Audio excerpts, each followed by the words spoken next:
You're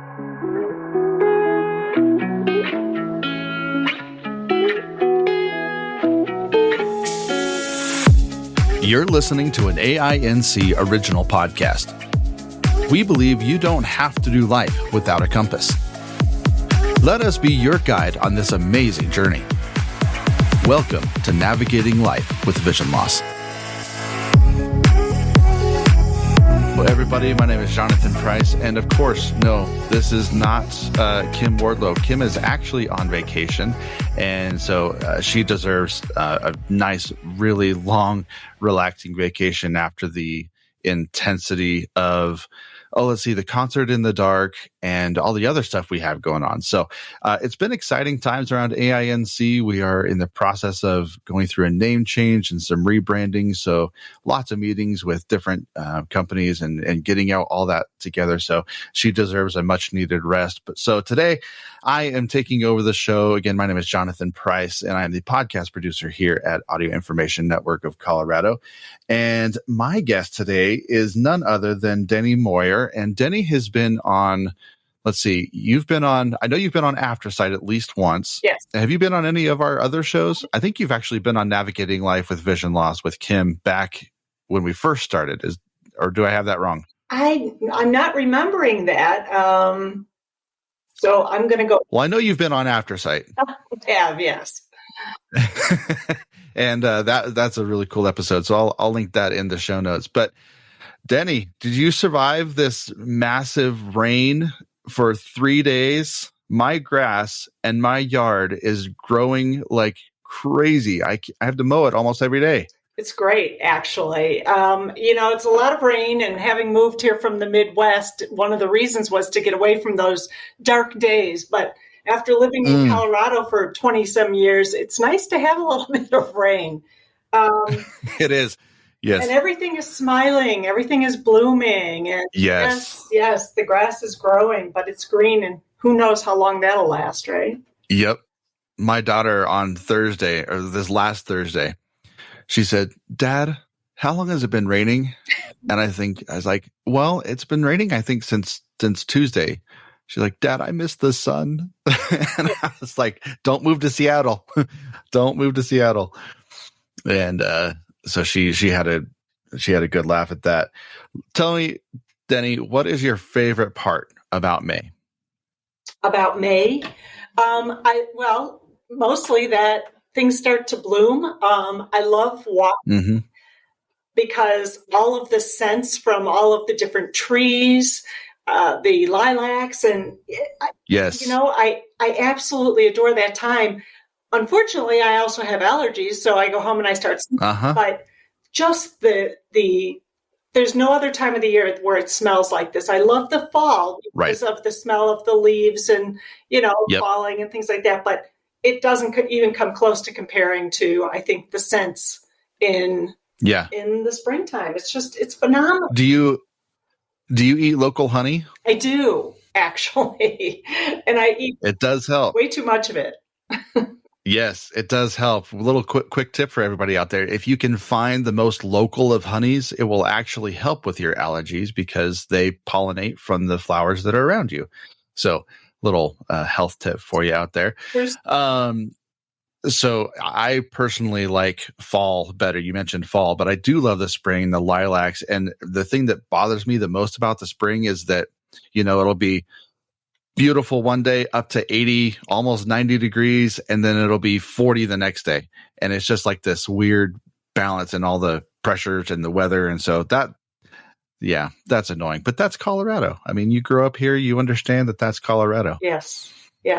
So, well, Denny, you work with Ensight Skills Center, and I'm going to turn the floor over to you to kind of give us a general overview of what Ensight does, and then we'll kind of wrap it around the idea of employment, because for May, we're talking about employment and how blind, visual impaired people can find employment with different companies through different skills training, through different modalities. So give us a little bit of background about Ensight Skills Center. You guys are in Fort Collins, correct? Our headquarters is in Fort Collins. Yes, but we serve throughout the state. Anywhere that we're actually needed, we will provide services. And we also have a physical building in Greeley, Colorado. So the Ensight Skills Center, we are coming up on, 22 completed years in service. Wow. I know. July, it just astounds me. It really does. But it really speaks to the need in our state, nationally, internationally. There's a lot going on statistically. People doing research. The big data project is being released in Colorado today. And to me, the fact that we have so little infrastructure is almost frightening. But the Ensight Center began because of my own vision loss. My background's occupational therapy, and then I also have a degree in healthcare administration, and which came later. Because once you start a nonprofit and you don't have a clue about business, you find out very quickly that you need to have more education. Yes. That just having a degree absolutely isn't going to do. That's right. But that's, when that all came together, and that came together from a course that I took on optometrists and occupational therapy practitioners working together in low vision, which I had never heard of. And so then in 2001, we opened, and we have just been seeing, our numbers grow every year. Yeah. It's amazing to me how much they grow. Yep. It's so hard to keep up with the number of people who need the services. So we provide, and this would be at all of our locations, a doctor, an optometrist generally, who specializes in low vision, and an occupational therapist who also is a specialist in low vision, will provide an evaluation that takes about an hour and a half. And so it's a one-on-one, well, I should say 2-on-1 with the patient to assess what are their needs, what's going on with their vision. So whenever we tell people that they're going to be seeing a doctor, they think, I have seen so many doctors already. What are you going to do differently? Well, we're assessing now what is your need as a person who has lost vision and will probably continue to lose vision. And we look at, their low vision acuity. We look at how well they're able to use their remaining vision. We look at if they're employed, what do they need to be able to continue to do? If they're not, what do they need to be able to continue to do as, a homemaker, or, a child with vision loss who is going to continue on in school, those kinds of things. So we're looking for what are their goals? What do they need to be able to do? And then the occupational therapists, we also have orientation and mobility specialists. We have peer one-on-one coaching for adjusted vision loss. We offer support groups. All of those things are done then outside of the office. The only time somebody needs to come into one of our offices is for an evaluation. And and after that, we train in the home, we train in the schools, we train in the workplace. We go out into the community. It depends on where they need to be successful. Because that's what's important. What happens in a clinical setting is one thing, which is great for doing an assessment, but it's not great for training somebody. You need to be successful in your home, in your workplace. Right. Those kinds of things. So we provide all of those services in order to try and help people to not only adjust, but to live productive lives. I think it's absolutely important. The adjustment period, when I lost my vision, the adjustment took a long time. And part of that was nobody had ever referred me for any kind of services. And I think I was in denial for maybe 10 years. I was really successful in that until I wasn't. And then I knew that, it was time to go to school, and it was time to, start thinking about what was going to happen with my life. Was I going to be sitting around doing nothing, letting people just take care of me, or was I going to actually do something with what now I consider a gift? At the time, I didn't consider it a gift, but now I do, because I get to do the things that I get to do for people who, especially in Colorado, may not have, been able to receive services. But It's not just about that. It really is. There just needs to be so much more done. Yes. And you've worked so hard over the last upcoming on 22 years. And I just want to let everybody know out there how important Denny has been to the community. She just got recognized for the National Board for Certification in Occupational Therapy for the 2022 Innovation Award. So, Denny, your contribution to this area does not go unnoticed. And so, at least from AINC, we are so thankful for the partnership with you and all the work that you've done so far. So congratulations on that. What was receiving that award kind of like? It was humbling. It was humbling because it was recognition from my own profession. And, you do this because it's in your heart, because this is what you're supposed to be doing. This is my purpose in life. Yeah. But having my own profession recognize it and being able to use that, and, to let people know that this is going on nationally is a big deal. You don't see a lot of commercials or, any kind of big campaigns out there for with vision loss. There have been a couple of small ones out there. And by the way, I want to say before I forget how much I appreciate AIN. Thank you. We have been partnering the entire time that Ensight has been in service. And it has been, obviously it's the perfect pairing because it is. It does make it truly is. Lives. And I use the service. So there's that. Yeah, absolutely. So with that being said, you mentioned transitioning over to some of the employment stuff. You were talking about in your last couple comments about going to people in their workplace and trying to help them train in their workplace and developing either skills with new technology or trying to figure out how to get around, or what are some of the skills if somebody is employed or they are looking for employment that they need to take into consideration, and what does a training session in a employment environment look like versus what it would look like at your facility? Okay, wow, that's a big question.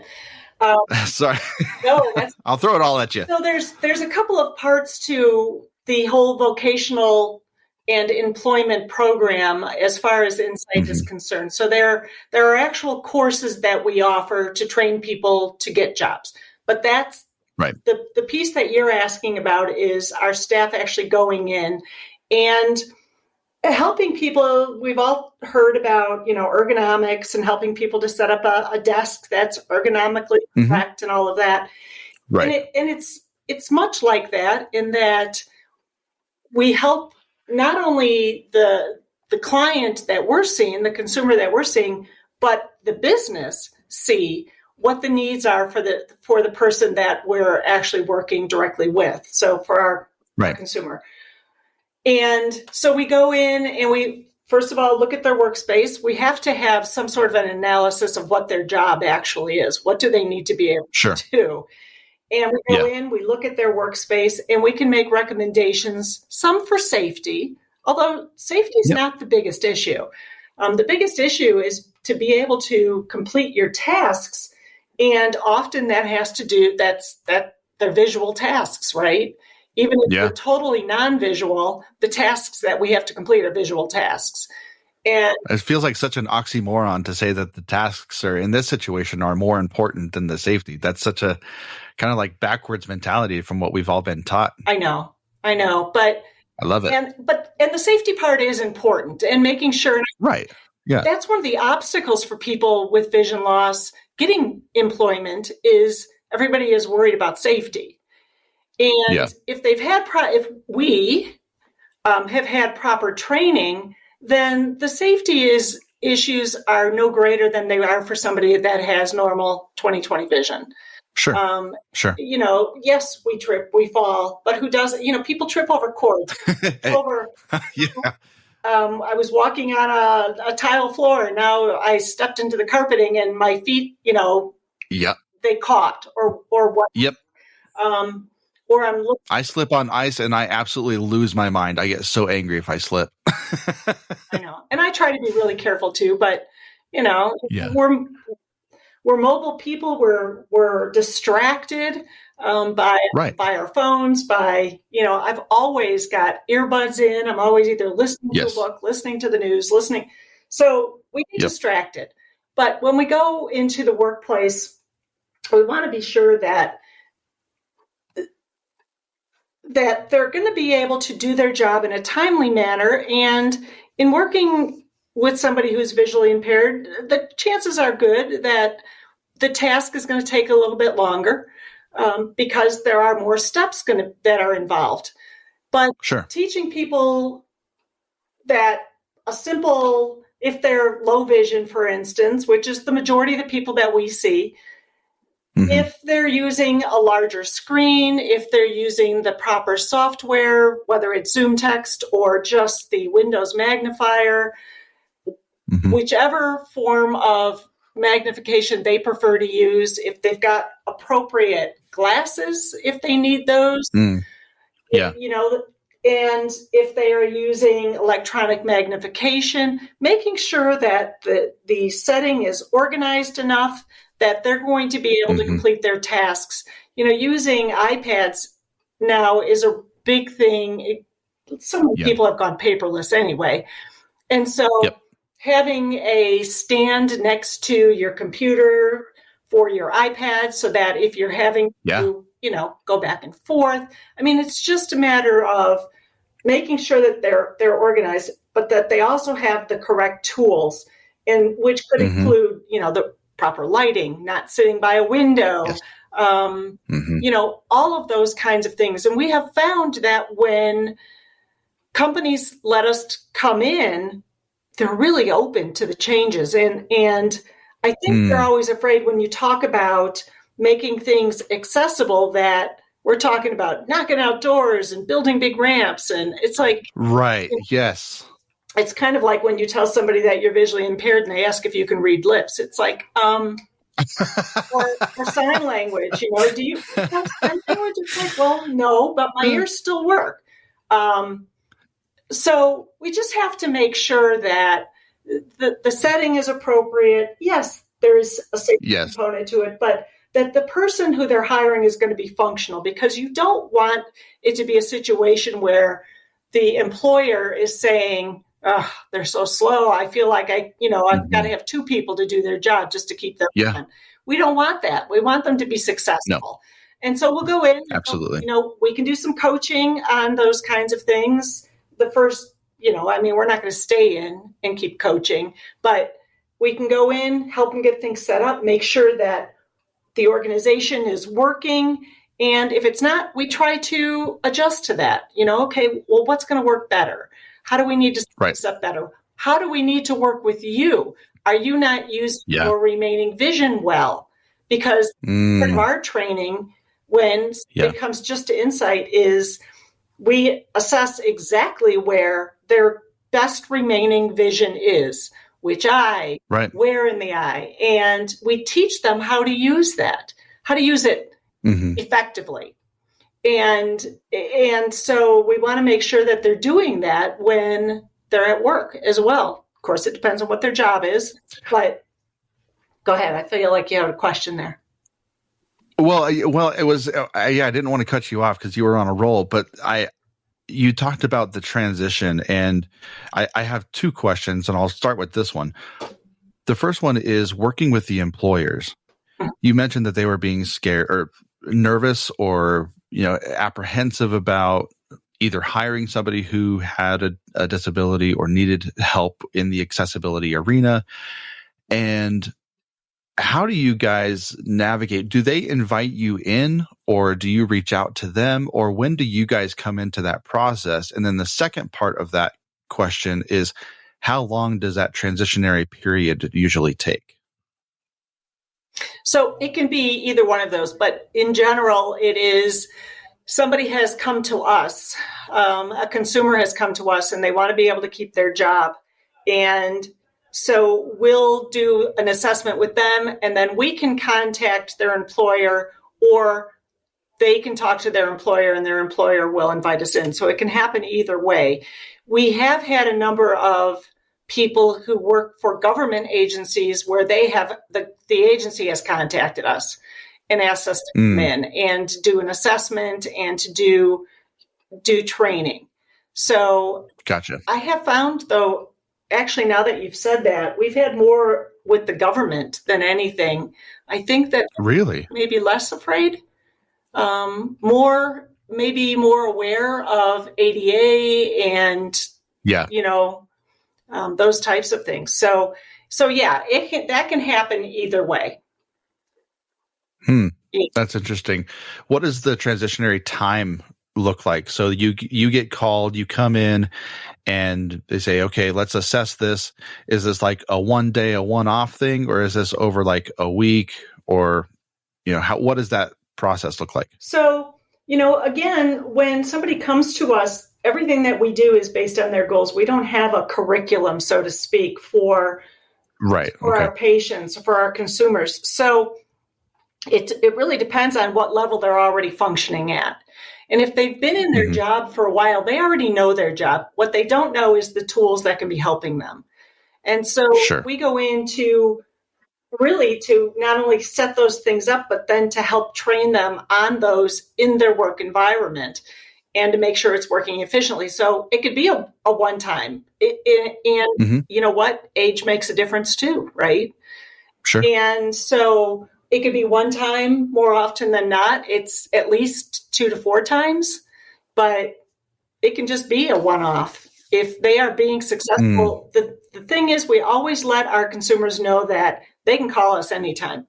We can come back in. Of course. So if there's a problem, if there's been a vision change, and most people with vision loss have some sort of a progressive diagnosis, and so it is going to change, they will call and we'll go back in. But we stay in touch with our consumers well. So, yeah.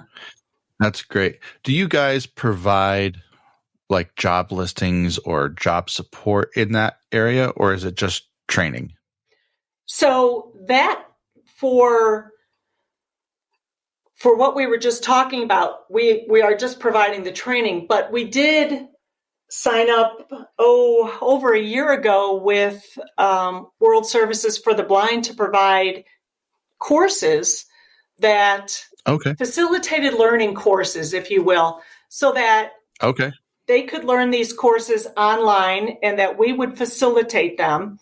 And they would be able to hopefully get, at the very least, an entry-level job doing something that maybe they have a little bit more interest in things like, I don't know, medical billing or credit counseling. They could just be doing support on the phone. And a lot of these that are offered, they could do from home, just off of their computer, and which I think I have mixed feelings about working from home, and I work from home part-time now too. Ever since COVID, everybody works from home part-time. Right. Yeah, exactly.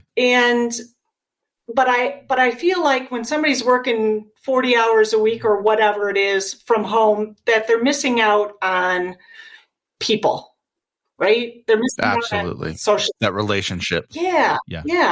But on the other hand, for people who may not have been getting out anyway because maybe they didn't have the training and they couldn't afford to go out and do anything because they weren't working, whatever, they were also missing out on it. So at least this way, people have the opportunity to get a job. Again, there are a number of courses that are offered, which could either be done here at Ensight or could be done online, and we would just be monitoring it and be available to help with questions and the learning process. And the courses are anywhere from 4 months, maybe 16 weeks, up to like a year long. But depending on what you actually want to study. And then after that, we can help by getting out into the community and letting people know that we have somebody who is available, even if we could get an internship.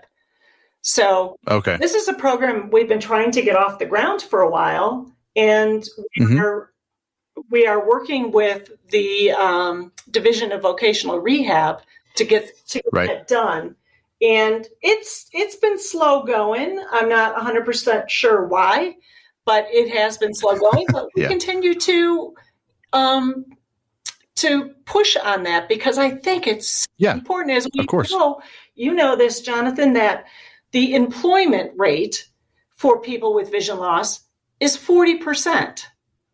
Yep. 40% of people who could actually be working, as compared to 74% for people with normal vision. You know, and it just astounds me that more people aren't working. And I know that there's a lot of people, as soon as they get a diagnosis, they are, you know, told about, okay, by the time when you reach a certain level, you can go on, you can get Medicare and you can go on disability insurance, but you're so reliant on the government at that point. And it really doesn't make for a great lifestyle.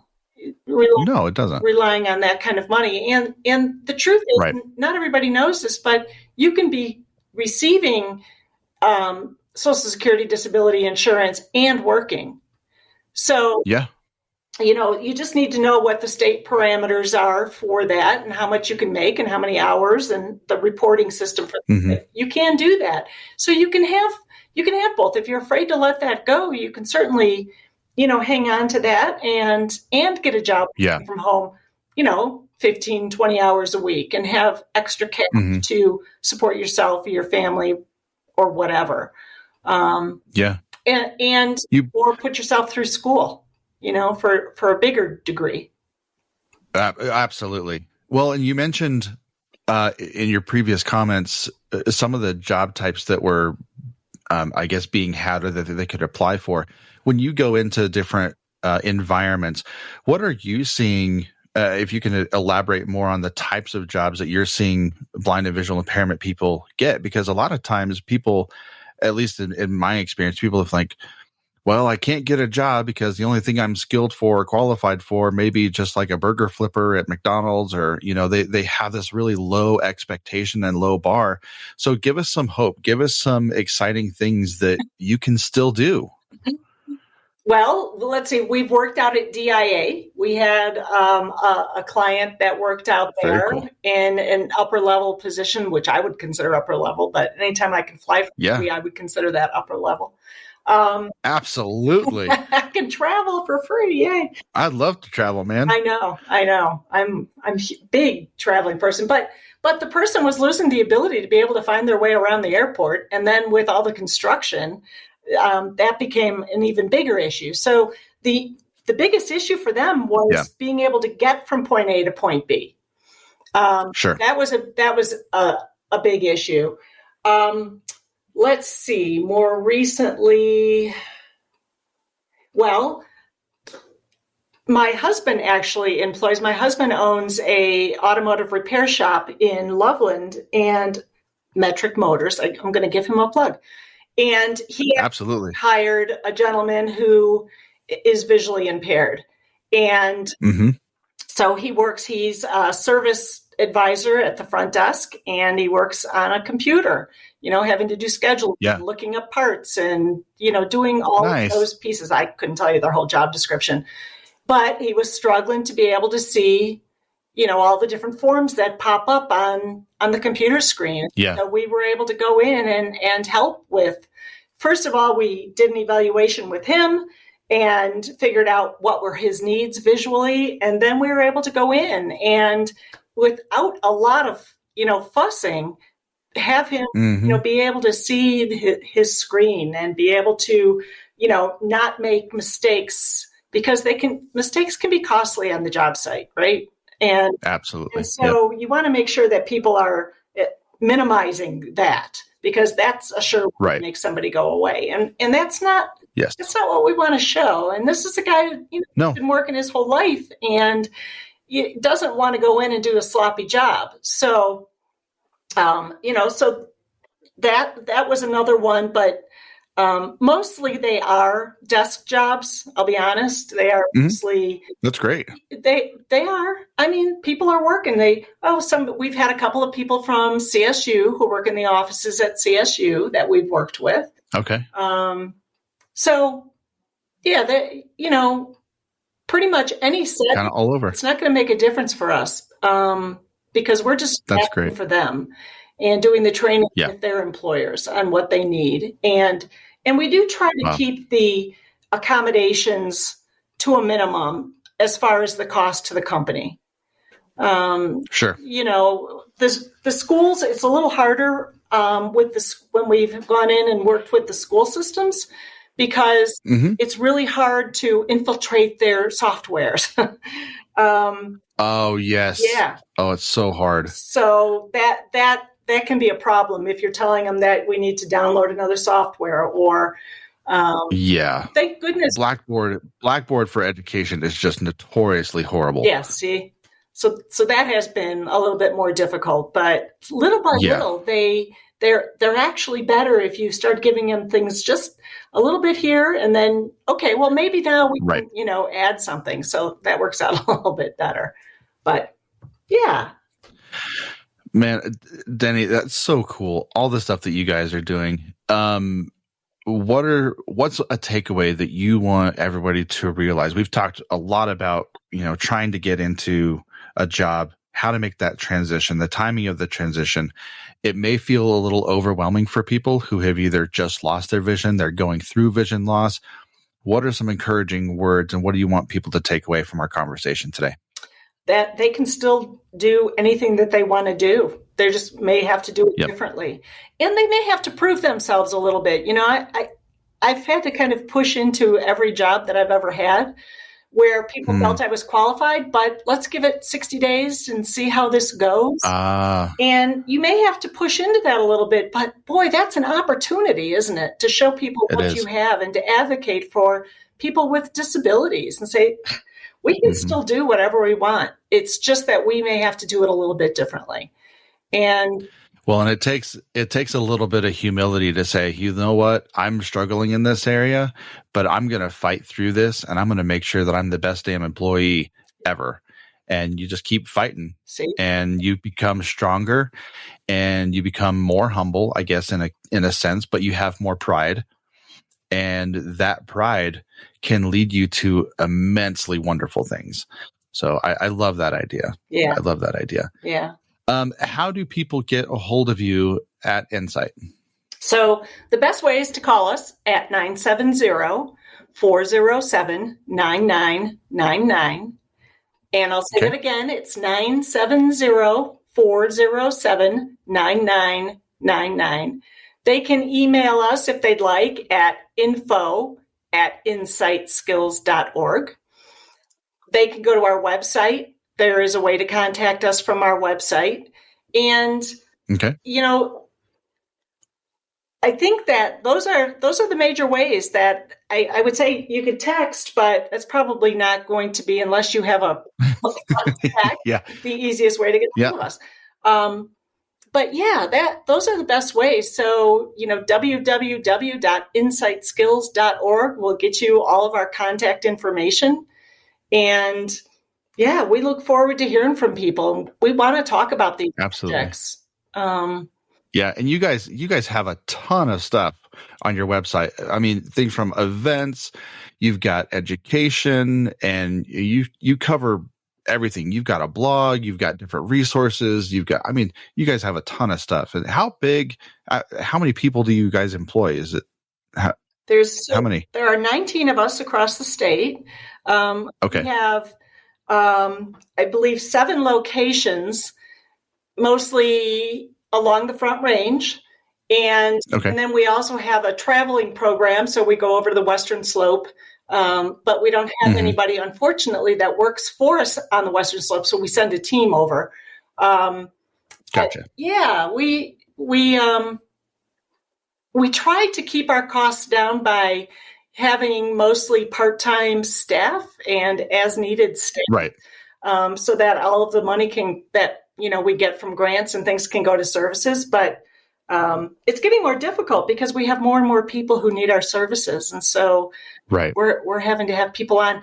But since you brought it up, you said event, that gave me an opening. And yes, go for it. We are in the process of planning our annual fundraiser, which we haven't done since the beginning of COVID. And every year we do a Halloween eyeball. Yes, you do. Oh man, and it's coming. Love it. It's going to be on the 21st of October. We're doing it at the Lyric in Fort Collins, and there's music, there's dancing, there's food, there's alcohol. Everybody dresses up. You don't have to, but everybody does because it's Halloween. It's fun. And and it's just it's a really good time. And there's two purposes, obviously fundraising, it's a fundraiser, but also to bring awareness to the community about vision loss and the needs. And so anybody is welcome. The tickets will go on sale before too long. They're not out yet, but boy, save the date. And we're going to have scary movies playing in the background. It's going to be a blast. It really is. And Jonathan, I hope you'll come. Oh yeah, I'll be there. Good. Yeah, for sure. Okay. For sure. Here comes. How can people donate to Ensight Skills? I see the donate button on your site. Is that the best way, or is there another way? No, that's actually the best way. If you want to give us a call and say, I want to make a donation, we're happy to do that right over the phone. Absolutely. They can send a check in the mail. They can, any way they want to do it is great. But probably the easiest way would just be to click on that button. So cool. Go to the website. Sounds good. www.insightskills.org. That's right. And so we'll link all those things in the show notes. But Denny, I'm so thankful for having you on the show. Thank you so much for all the work that you're doing for the state of Colorado and for blind and visual impairments. You're such a blessing to this community. So thank you so much. Thank you, Jonathan. Boy, with that said, we have the White Cane Project for AINC. So if you know somebody who is going through vision loss, or you yourself are going through vision loss, we do have a program where you can receive a free white cane. All you have to be is a Colorado resident. You do have to have a sense of vision loss, and you can either purchase it for somebody in your family, or you yourself can just say, hey, AINC, we need a cane, and we'll give it to you. And I think we've given out quite a few. I don't know the exact number off the top of my head, but it is awesome. And so contact us if you have any questions about that. You can visit us at aincolorado.org.